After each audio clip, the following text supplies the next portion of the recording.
का बीच में भी करें और उसको पश्चाताप हो रहा है कि मेरे से गलती हो गई, तो नाम कीर्तन कर रहा, नाम जप कर रहा, तो सब बराबर हो जाएगा, ठीक हो जाएगा, चल देगा।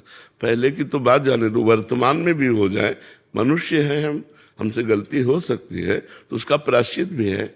नाम कीर्तन आधा घंटा किया और अंदर से दाह पैदा हुआ, अंदर जो जलन होती है उससे अपराध मोचन हो जाता है। और नाम कीर्तन सर्व पाप नाश करने की सामर्थ्य रखता है। नाम जप चल रहा तो नाम जप और नाम कीर्तन से नाम अपराध नष्ट हो जाते हैं। लेकिन जानबूझकर नाम अपराध ना करे। स्वयं अगर कोई ऐसी कुसंग वसात चेष्टा बन जाए तो हमको नाम जप नाम कीर्तन से उसे नष्ट कर देनी चाहिए, चिंता नहीं करनी। अनीता जी गुजरात, श्री हरिवंश महाराज जी गजेंद्र मोक्ष स्त्रोत के परिचय में लिखा है कि जो मनुष्य रात्रि के शेष अथवा ब्रह्म मुहूर्त के प्रारंभ में जगकर इस स्त्रोत का पाठ करता है तो उसे मृत्यु के समय निर्मल मति अपनी स्मृति प्रदान करता है और वो मनुष्य भगवान को प्राप्त करता है। महाराज जी मेरा निवेदन है कि आप इस मुहूर्त के समय अर्थात कितने बजे से कब तक ये समय रहता है ब्रह्म मुहूर्त?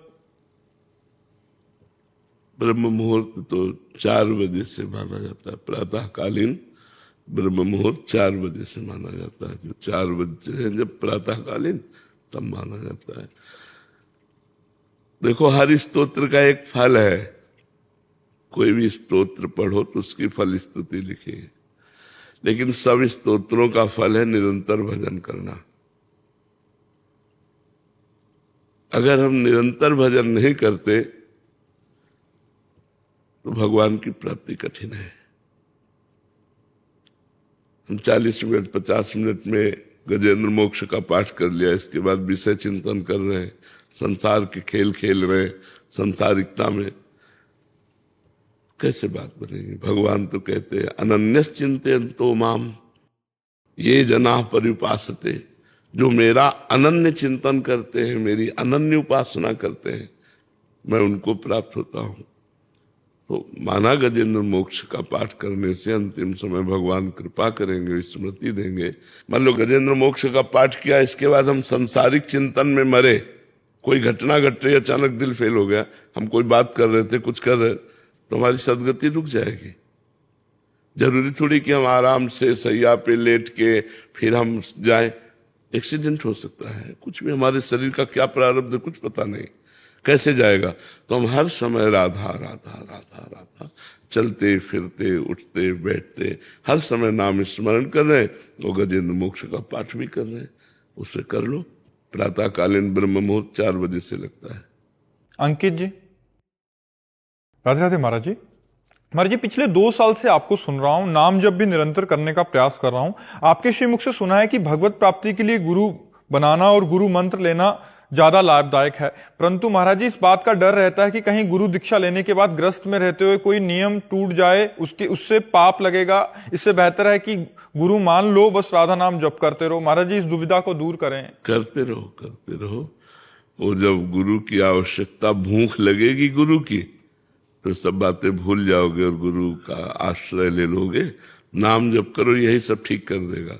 नाम जप करते रहो, यही गुरु की भूख पैदा कर देगा, यही गुरु के लिए तड़पने लगेगा। तब गुरु मंत्र ले लेना, खूब नाम जप करो और किसी संत को गुरु भाव से देखते रहो, गुरु भाव से मानते रहो, और जब भगवान कृपा करेंगे तब गुरु जी का वरण हो जाएगा और हमसे ऐसी गलती भी नहीं होगी, हमारे आचरण ठीक हो जाएंगे। तब तक के लिए नाम जप करते रहो। हर्षित जी लखनऊ से। राधे राधे महाराज जी। राधे राधे महाराज जी। महाराज जी मैं एक बैंक में कर्मचारी हूं और समय निकालकर श्री जी का नाम और उनका स्मरण करने का, कर्मयोगी बनने का प्रयास कर रहा हूं। महाराज जी मेरा सवाल यह है कि क्या कर्मयोग और भक्ति योग से ही भगवत प्राप्ति हो जाएगी कि सांख्य योग के मार्ग को पहले अपनाना होगा? एक ही मार्ग को ग्रहण करना होता है, चाहे कर्मयोग, चाहे भक्ति योग, चाहे सांख्य योग। तीनों भवरोग की अचूक औषधि है, तीनों। तो एक मार्ग को चयन कर लो। जैसे कर्मयोग है तो हर कर्म पवित्रता पूर्वक करो, भगवान का स्मरण करते हुए, और भगवान को समर्पित कर दो। सब में भगवत भावना, निष्काम भाव से किया गया कर्म और कर्मयोग कहलाता है। प्रायः सकामता से ही कर्म होते हैं, तो हम उन कर्मों को भगवान को समर्पित कर दें, भगवान का स्मरण करते रहे।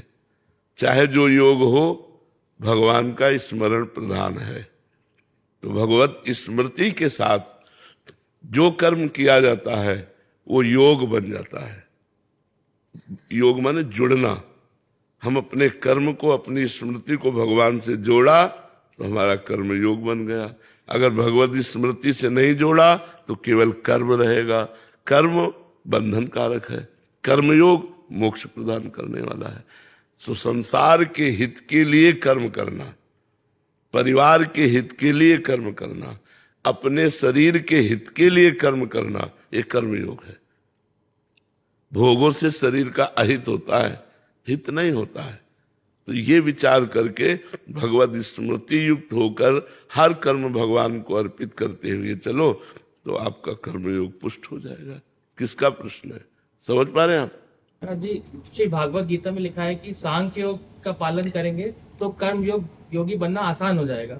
इसका दो मार्गों में एक व्यक्ति नहीं चल सकता।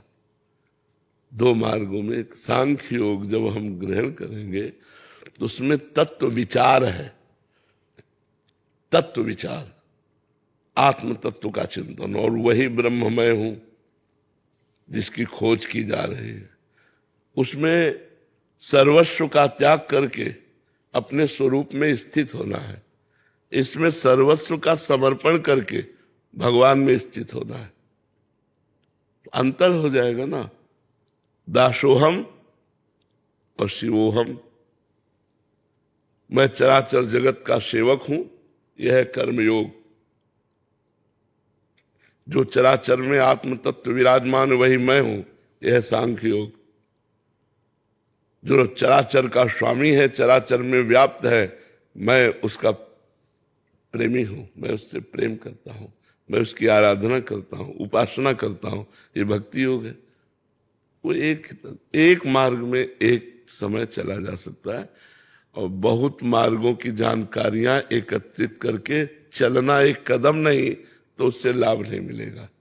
हर कर्म को भगवान को समर्पित करते हुए जितना समय आप अधिक से अधिक सुमिरन में लगाए। मान लो बैंक में हो तो हर समय कार्यरत नहीं हो, जब कार्यरत हो तो समय भगवान को समर्पित कर दो, जब खाली हो तो नाम जप करते रहो भगवान का। तो ये सहज सरल, इससे जो ज्ञान प्रकट होगा वह ज्ञान का नाश कर देगा। और अगर आप बहुत मार्गों की जानकारी कर लेंगे तो कटिंग शुरू हो जाएगी दिमाग में, किस पे चलूं, कैसे चलूं, क्या करूं। तो एक जैसे जंगल में पहुंचा हुआ व्यक्ति जिसको ज्ञान नहीं है और बहुत से मार्ग हैं, वो भूल जाएगा, भटक जाएगा। एक मार्ग पकड़ लो, तुम्हें बिल्कुल इस संसार रूपी जंगल से बाहर कर देगा, चाहे भक्ति योग, चाहे कर्मयोग, चाहे सांख्य योग। गोवर्धन गिरधारी जी राजस्थान से।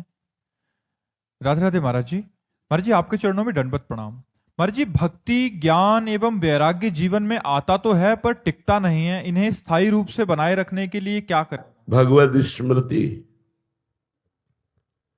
जो स्थायी ज्ञान न हो उसे ज्ञान नहीं कहते, जो स्थायी भक्ति न हो उसे भक्ति नहीं कहते, जो स्थायी वैराग्य न हो उसे वैराग्य नहीं कहते। क्षणिक वैराग्य, क्षणिक ज्ञान, फिर विषयों में प्रीति, ये शुद्ध ज्ञान नहीं है।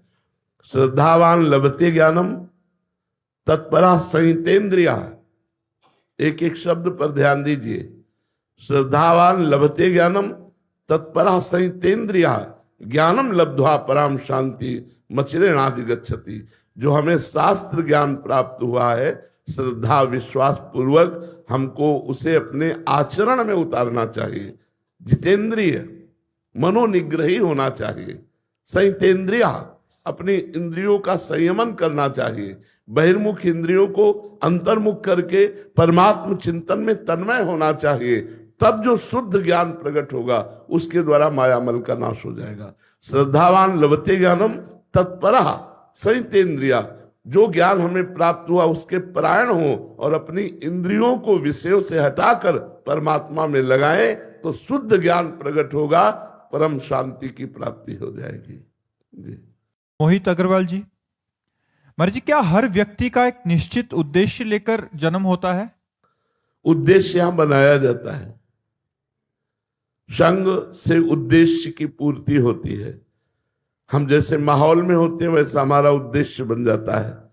माता पिता, पड़ोस, मित्र, ये हमारे उद्देश्य के जनक होते हैं। यदि हमें सात्विक वातावरण मिला तो भागवतिक उद्देश्य बन जाएगा। यदि हमें रजोगुणी तमोगुणी संग मिला तो जागतिक उद्देश्य बन जाएगा।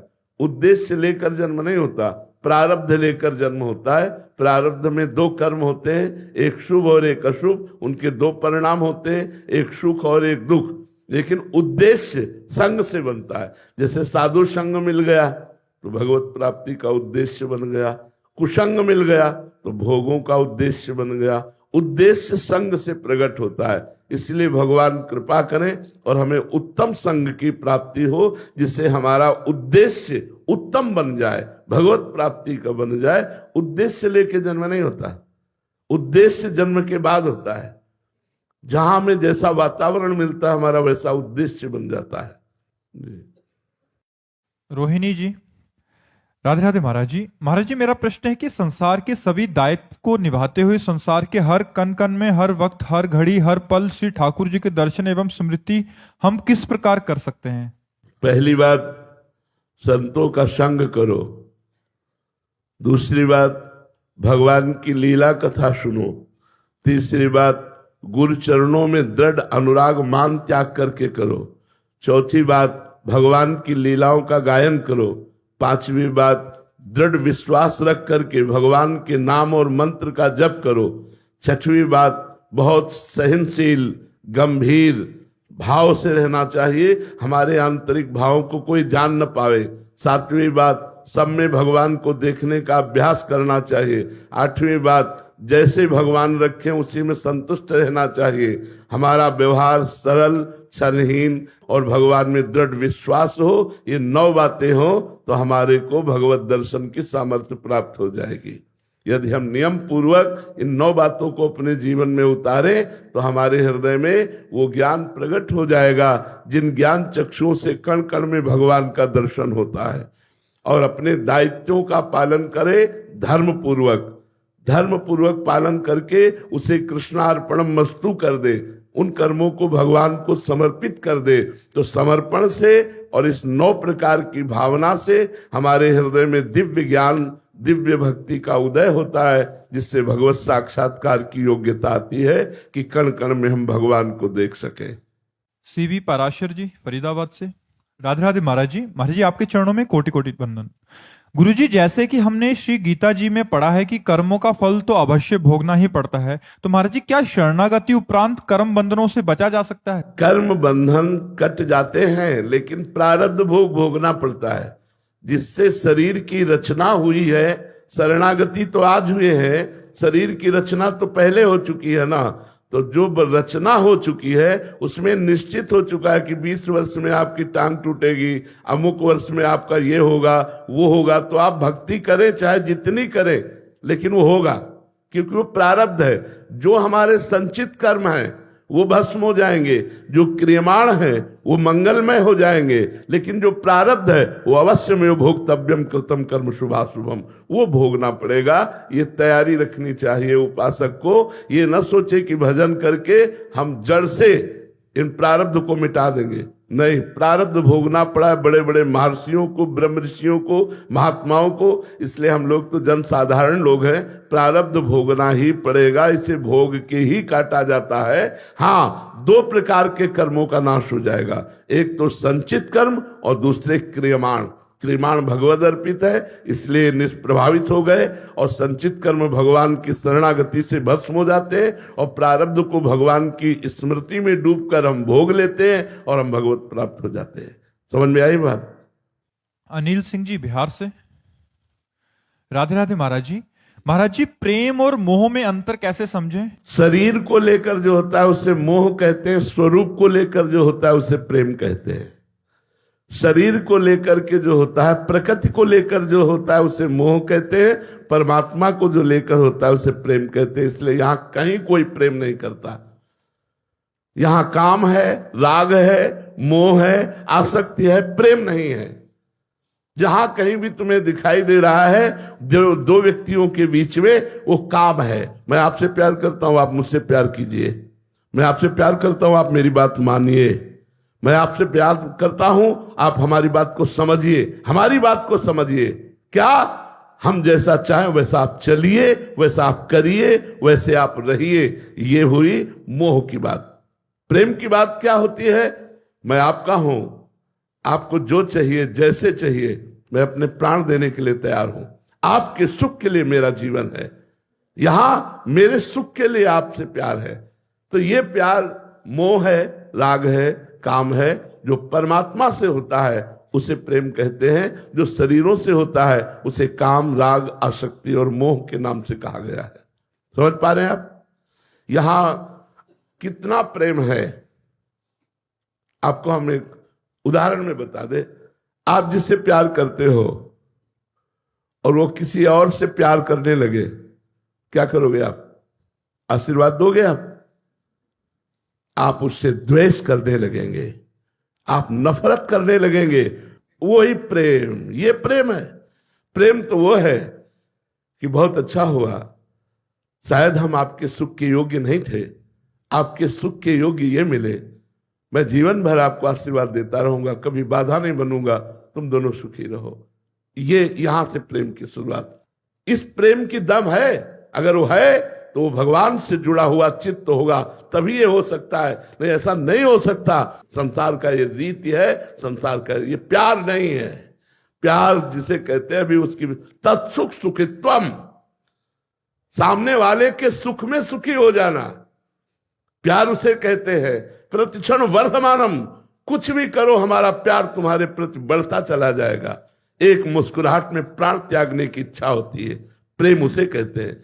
अपने प्यारे की एक मुस्कुराहट देखने के लिए प्राण बलिदान करने की इच्छा होती है। और यहां हमारी वासनाओं का खेल है, प्रेम का खेल नहीं है। यहां वासनाओं की, इच्छाओं की पूर्ति है एक दूसरे से, इसलिए हम उसे प्यार नाम दे रहे हैं। ये काम है, ये राग है, ये मोह है, ये आसक्ति है।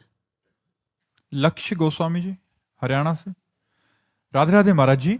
महाराज जी, परमात्मा प्रत्यक्ष रूप में हृदय में स्थापित हैं, तब भी माया जीव को कैसे भ्रमित कर देती? नहीं, प्रत्यक्ष नहीं है। प्रत्यक्ष तो पांच भौतिक देह है। परमात्मा अप्रकट रूप से हृदय में विराजमान है। प्रत्यक्ष का मतलब होता है जैसे आपको मैं देख रहा हूं, इसे कहते हैं प्रत्यक्ष। और अप्रत्यक्ष रूप में वो हृदय में विराजमान है। उसको प्रत्यक्ष करना होता है साधना के द्वारा, भजन के द्वारा करना होता है। जब तक हम भजन नहीं करेंगे, जब भजन करते हैं तो माया का पर्दा हटा देता है, और फिर जब प्रकाशित होता है तब माया की सामर्थ्य नहीं कि वो आकर्षित कर सके। सबके हृदय अछत अविकारी, गोस्वामी तुलसीदास जी ने लिखा है। अछत माने जिसका नाश नहीं हो सकता, अविकारी माने जिसमें कभी विकार नहीं हो सकता। वो निर्विकार अविनाशी परमात्मा सबके हृदय में है। लेकिन सकल जीव जग दीन दुखारी, सारा संसार भोगों की दैन्यता में और दुख में पिस रहा है। ऐसा क्यों? बोले तहां वेद अस कारण राखा, भजन प्रभाव संत श्रुति वाखा। वेद कारण रखे हैं कि भजन करोगे तो भगवान प्रकट हो जाएंगे। जब भगवान प्रकट हो गए फिर माया नाम की कोई चीज ही नहीं है, कोई शक्ति ही नहीं है, क्योंकि शक्तिमान प्रकट हो चुका है। तो वो अप्रकट हृदय में विराजमान, चुपचाप शांति से देख रहे हैं, तुम जो कर रहे हो उसका हिसाब दे रहे। अब उनकी शरण में होकर उनको प्रकट करना, भय प्रकट कृपाला दीन दयाला। जब वो दीन दयाल हृदय में प्रकट हो जाते हैं तब माया का आकर्षण नष्ट हो जाता है। समझ पा रहे हैं आप हमारी बात? निकिता जी, मोहाली पंजाब से। राधे राधे महाराज जी। महाराज जी, केवल वाणी से कह देना कि हम श्री जी को समर्पित हैं, क्या यही वास्तविक समर्पण है? नहीं नहीं नहीं नहीं। तन वांग मनोभिर अमले सोहम तवि वाश्रिता। वाणी से, मन से, तन से और अहंकार से, स्वयं से जब हम प्रभु की शरण में होते तब वास्तविक शरणागति होती है। वचन से हमने कहा कि मैं श्री जी का हूं, तो जीवन में ये बात ध्यान रखना, तुम्हारे वचन से नहीं निकलना चाहिए किसी और के सामने कि मैं आपका हूं। तब वचन की शरणागति पूर्ण हुई कि मैं श्री जी का हूं, श्री जी का ही रहूंगा। फिर शरीर के द्वारा जितने आचरण है वो सब श्री कृष्ण अनुकूल लेन, प्रभु के अनुकूल, प्रियाजू के अनुकूल हो। फिर मन का संकल्प विकल्प प्रिया प्रीतम की सेवा के लिए हो, और फिर स्वयं में दासत्व आ जाए कि मैं महारानी जी का दास हूं, मैं प्रियाजू का दास हूं। बस फिर शरणागति का जो रंग चढ़ेगा वो परमानंदमय होगा, वो महासुखमय होगा। पर किसी महापुरुष के संग से ही ये तन मन वचन सब समर्पित होते हैं, नहीं तो अहम की लीला चलती रहती, शरणागति नहीं हो पाती। श्री राधा वल्लभ लाल की। सुरेंद्र जी गुरुग्राम से। राधे राधे महाराज जी। महाराज जी, मोह को त्याग कर भगवत प्राप्ति कैसे होगी महाराज जी? बिना मोह के बच्चों का पालना कैसे करें, उनकी परवरिश कैसे करें महाराज जी? मोह त्यागने का कोई सरल उपाय है क्या? देखो, कठिन लग रहा है। जो तुम्हें लग रहा है कि बिना मोह के हम अपने बच्चों का पालन नहीं कर सकते, ये तुम्हारा भ्रम है। मोह श्रेष्ठ है या प्रेम श्रेष्ठ? विचार कर। मोह मलिन होता है, प्रेम निर्मल होता है। यदि हम अपने बच्चे से प्रेम करें कि मेरे भगवान मेरे बच्चे के रूप में आए, क्या इससे बढ़कर के कोई भाव हो सकता है? हम अपने बच्चे को इससे बढ़कर क्या प्यार कर सकते हैं कि हम उसे अपना भगवान मानते हैं?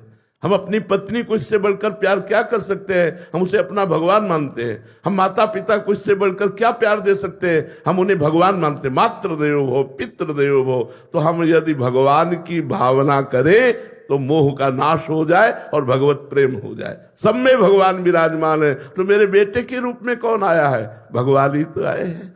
भगवान अगर चले जाएं उनके शरीर से तो उस शरीर को हम जला देते हैं, शरीर को गाड़ देते हैं, शरीर का कोई महत्व नहीं रखते। तो आज भी आप अनजाने में भगवान का ही महत्व रख रहे हैं, तो उन्हीं भगवान से प्यार करो ना। अपने बेटे के शरीर रूपी मंदिर में भगवान को देखो, मेरा परमात्मा इस रूप में आया है, और प्यार करो। आपकी भक्ति बढ़ेगी और भगवान की प्राप्ति होगी और बेटे का प्यार भी सुरक्षित रहेगा। मोह से बढ़कर के प्रेम है। मोह में तो अज्ञानता है, प्रेम में ज्ञान है। इसलिए भाई ऐसा न सोचो कि मोह के बिना परिवार का पोषण कैसे हो सकता है। बहुत अच्छे से हो सकता है यदि हम भगवत भाव करें तो। पर भगवत भाव करने के लिए नाम जप जरूरी है। बिना नाम जप के भावना नहीं जागृत होती, भजन से ही भाव की प्राप्ति होती है। खूब नाम जप करो। महाराज जी, आपके अनुगत यहाँ 400-500 संत रह रहे हैं, तो आप पालन पोषण कर रहे हैं, क्या आपको मोह है? हमें जितना एक गृहस्थ अपने परिवार से प्यार करता होगा उससे करोड़ गुना प्यार है, करोड़ गुना। हर बच्चा हमको हमारे हृदय से हमारी आत्मा है। हर बच्चा बच्ची हमारी आत्मा है। लेकिन हम कभी पास नहीं बैठते, कभी हम ये नहीं कहते, दुलार नहीं करते, लेकिन हृदय से हमारा चिंतन, जैसे कछुआ अपने अंडे को जल में रह करके चिंतन के द्वारा उसे परिपक्व कर देता है, ऐसे हम चिंतन के द्वारा अपने शिष्य या अपना परिकर या जो जहां भी रह रहा है वो चिंतनी शक्ति के द्वारा हम अपनी आत्मा मानते हैं। हम इनको बहुत प्यार करते हैं, पर हम प्रगट में प्यार नहीं करते। महाराज जी, ये तो बहुत बड़ा उदाहरण है कि बिना मोह के इतने जनों का पालन पोषण हो। और हर बच्चा अगर वो ईमानदारी से सत्य मार्ग में लगा है तो उसको अनुभव होगा कि मुझसे बहुत प्यार करते हैं। सबको अनुभव होगा जितने हैं कि हमको बहुत प्यार करते हैं, ये अनुभव होगा। जबकि हम कभी किसी से नहीं कहते हम तुम्हें प्यार करते हैं, कभी नहीं कहते। कभी पास बैठकर दुलार नहीं करते, और जब पास मिलेंगे तो बस एक दृष्टि से देख लिया, बस इतना ही बहुत हो गया। लेकिन प्रेम के द्वारा सबका पोषण होता है, मोह के द्वारा नहीं। अच्छा, आप इतने लोग बैठे हो, क्या हमारे प्यारे नहीं हो? क्या आप हमें प्यार नहीं कर रहे हैं? क्या मोह का संबंध है हमारा आपका? नहीं है, लेकिन इतना प्यार है कि हम तुम्हें कैसे बताएं। शुद्ध प्रेम चिंतन के द्वारा होता है। भगवत चिंतन करते हुए भाव में भर के जिसका चिंतन कर लिया उसका कल्याण हो गया, उसका मंगल हो गया। कल्याण होना, मंगल होना, दुखों का नाश हो जाना, यही बात है। ऐसे लाखों लोग हैं जो देश विदेश में रह रहे हैं। हो सकता है मैं उनको बाहरी ना पहचानता हूं, लेकिन वो भाव कर रहे हैं और उनका परिवर्तन हो रहा है, क्योंकि आंतरिक चिंतन से परिवर्तन हो रहा है। उसे प्रेम कहते हैं। जी, वास्तविक प्रेम तो गुरु ही कर सकते हैं। भगवान और गुरु अभेद है, इसलिए हम गुरु जी से भी मानते हैं कि भगवान और गुरु वो सर्वज्ञ हैं, वो अखंड मंडल में व्याप्त हैं, जैसे भगवान ऐसे गुरुदेव। तो वास्तविक प्रेम तो भगवान और गुरुदेव ही करते हैं, और तो सब माया का खेल है, भगवान की आसक्ति का खेल है। सब एक दूसरे की आसक्ति में बंधे हुए पशु पक्षी तक अपने बच्चे से प्रेम करते हैं, लेकिन सबको अपना बच्चा मानकर, सबको अपनी आत्मा मानकर, ये तो कोई महात्मा ही प्रेम कर सकता है। सबको बराबर प्रेम देना, इनमें से कोई ऐसा नहीं जो अपरिचित हो हमारे लिए। हमारी आत्मा की तरह उसका प्यार, सबको अपनापन। ऐसा नहीं कि इनमें से कोई हमारे लिए नफरत करने योग्य हो। पिता से पूछो, जिसके 4 पुत्र हैं, एक महात्मा है, एक गृहस्थ है, एक पागल है और एक दुराचारी है, उस पिता से पूछो तुम्हारी चारों के प्रति दृष्टि कैसी है, तो वात्सल्य भाव युक्त होगी। वो दुराचारी को भी प्यार करता है, वो पागल को भी प्यार करता है, वो महात्मा को भी प्यार करता है, वो विद्वान को भी प्यार करता है। ऐसे ही हमारे दरबार में, हमारी श्री जी के दरबार में, हमारे लालजू के दरबार में, प्रभु के दरबार में घोर पापी का भी स्वागत है। अब वो क्या है तुम जानो। हमारी दृष्टि में मेरा प्रिय आत्मा, मेरा प्रिय प्राण भगवान पधारा इस रूप में, इसके अलावा और हम परिचय नहीं जानते। पुनीत जी रामपुर से। राधे राधे महाराज जी। महाराज जी, हर व्यक्ति का कोई ना कोई सबसे प्रिय होता है, आपका सबसे प्रिय कौन है? राधा राधा राधा। आज तक बच्चा हमारा प्यार ही नहीं हुआ किसी से। देखो, हम ऐसे राही है जिसमें अकेला ही जाना होता है। पीछे से सब जाएंगे, लेकिन राह हमारी है अकेला। इसलिए बचपन से मैं निराश रहा हूं जगत से। जब अपनी माँ को देखता और लगता है मेरी माँ मरेगी, तब मेरा हृदय जल उठता कि फिर मैं कैसे जीऊंगा। तो जैसे हमारा मन गया कि मेरे पिताजी ये मरेंगे, फिर निराश हुआ। तो हम किससे प्यार करें, किससे प्यार करें? यहां तो सब कोई बिछुड़ने वाला है, सब कोई मरने वाला है, सबको अपने मन की बात माननी। मेरे मन की चाह को कौन पूर्ण करेगा? तो निष्कर्ष निकला श्री भगवान। तो बचपन से लेकर के आज तक हमारा कोई एक दोस्त नहीं है कि ऐसे मिलाने वाला, एक भी दोस्त नहीं। अकेला जीवन व्यतीत करते करते भगवान ही संभालते हुए चले आए। जहां जहां हमारे कदम लड़खड़ाए वहां भगवान सहयोग दिए और हमको आगे बढ़ाए।